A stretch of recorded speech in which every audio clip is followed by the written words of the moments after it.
Havia em 1900, então, uma discussão em torno da validade da expressão do Wien. Eu não estou mostrando aqui, mas ela é deduzida de uma maneira que faz bastante sentido. Mas quando você vai olhar para comparar com dados experimentais, fica meio difícil de usar a expressão do Wien, essa de cima aqui, né, para explicar a forma do espectro, quais as cores que são emitidas por um corpo quando ele tem uma temperatura muito alta. Principalmente quando ele tem uma temperatura muito alta. E de toda forma, esse problema também é mais grave no ultravioleta do que no restante de comprimentos de onda. Então imagina a dificuldade experimental de estudar o problema, porque é muito mais fácil você levantar dado quando a temperatura é muito elevada, porque a intensidade da luz emitida também é maior. Mas, como tem várias coisas mudando, então entre um experimento a baixa temperatura e uma temperatura mais alta, tinha uma flutuação grande nos dados, né? E é isso que dava tanta discussão.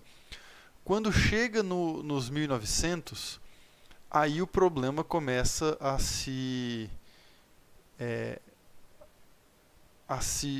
resolvido. Alguns pesquisadores, vários dos quais eram colegas, o Wien e o Planck, fizeram doutorado com o mesmo orientador, que foi o Helmholtz. E outros colegas que também fizeram doutorado com a mesma pessoa, estavam todo mundo trabalhando mais ou menos nesse mesmo assunto.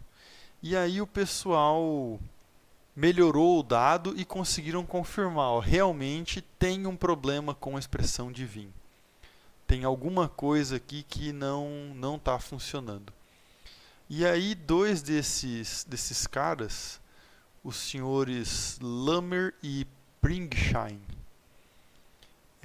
que estudaram a lei de Wien e compararam com dados experimentais, eles manifestaram para o Planck mais ou menos a observação deles de que a expressão de Wien poderia estar correta, mas no máximo ela seria um caso limite de uma expressão mais correta. Mais correta, mais completa. Que não fosse ter esse problema para quando a temperatura fosse muito elevada. E aí o que acontece com... O que acontece exatamente em 1900, esse pessoal faz um encontro, conversa sobre o assunto, e o Planck gostava da teoria do Wien. Ele achava muito bom o argumento que o Wien usava para deduzir essa lei de cima.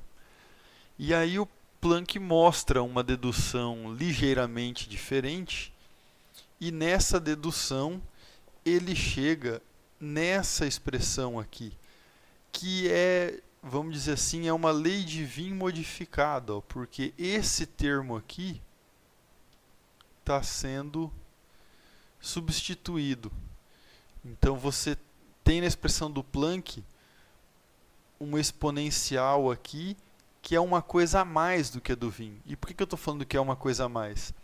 Se você considerar o limite em que o HF sobre KT é muito menor do que 1, muito maior do que 1, então veja que é fácil isso acontecer quando a temperatura é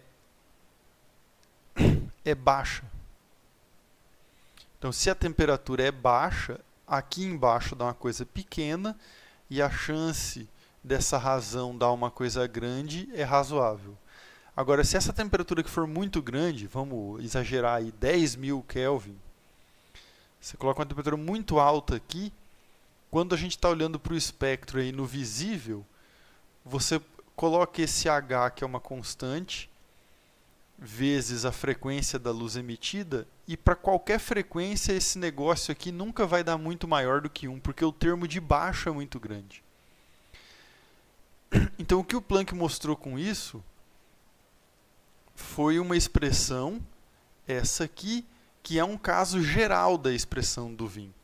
Porque veja que se você tiver esse limite aqui, que HF por kT é muito maior do que 1, então esse termo que está na exponencial aqui cresce muito, né? Digo, a exponencial de um número muito maior do que 1 vai dar uma coisa muito maior do que 1, esse termo aqui. Então o menos 1 praticamente não faz diferença. Eu digo, imagina que isso aqui dê 1000. 1000 menos 1 dá 999. É a mesma coisa que 1000. Então, nesse limite, quando isso aqui acontece, você tem que a expressão do Planck vira a expressão do Wien. Porque daí o menos 1 não tem aqui embaixo. E essa exponencial de HF sobre kT vira a mesma coisa que a exponencial de menos HF por kT. E com essa diferença, o Planck conseguiu mostrar que os dados experimentais que não eram bem explicados pela lei de Wien eram explicados pela lei do Planck. Mas o Planck não propõe isso insinuando que o Wien estava errado. Ele propõe justamente insinuando que o Wien achou uma solução muito boa para um caso particular. E esse caso particular é meio que o que era mais fácil de estudar.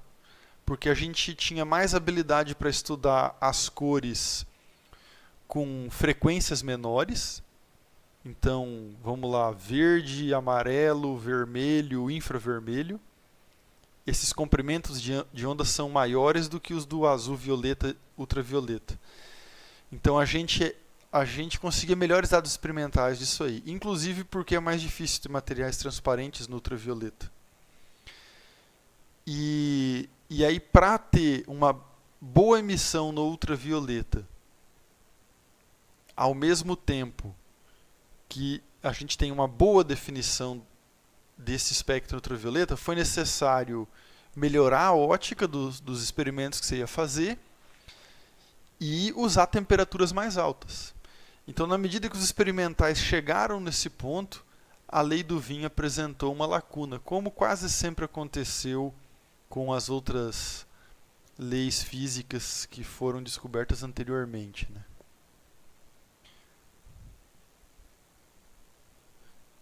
Então, pensando um pouco além, o Planck sugeriu mais ou menos o seguinte, pensando assim, ó, um pouco em termos de conservação da energia, alguma coisa nesse sentido.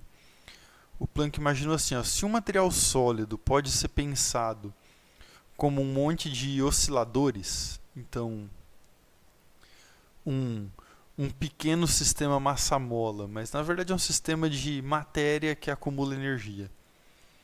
E que esses elementos têm uma distribuição de energias, eu digo, se você pegar um conjunto, um sistema que tem aí um número 6 vezes 10 a 23 átomos, eles não têm todos a mesma energia, eles têm uma distribuição.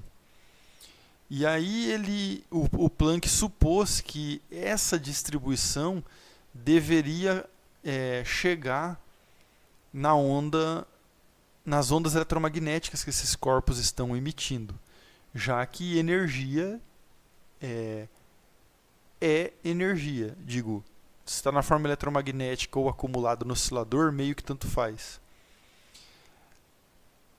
E aí, uma maneira de discutir isso é pegar essa expressão aqui.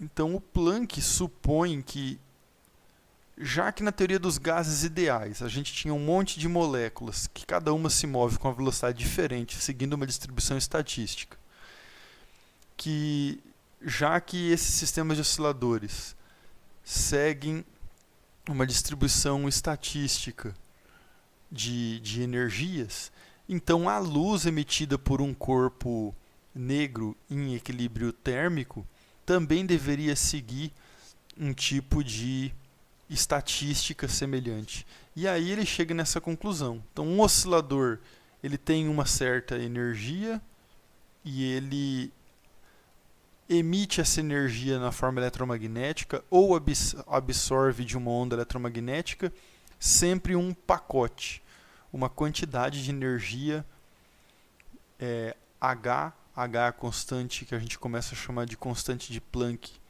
justamente por causa desse trabalho do Planck, e F é a frequência da luz emitida. E isso aqui é o marco para a fundação da mecânica quântica, então da mecânica quantizada, da mecânica dividida em pacotes. E a gente volta a esse assunto em outro momento.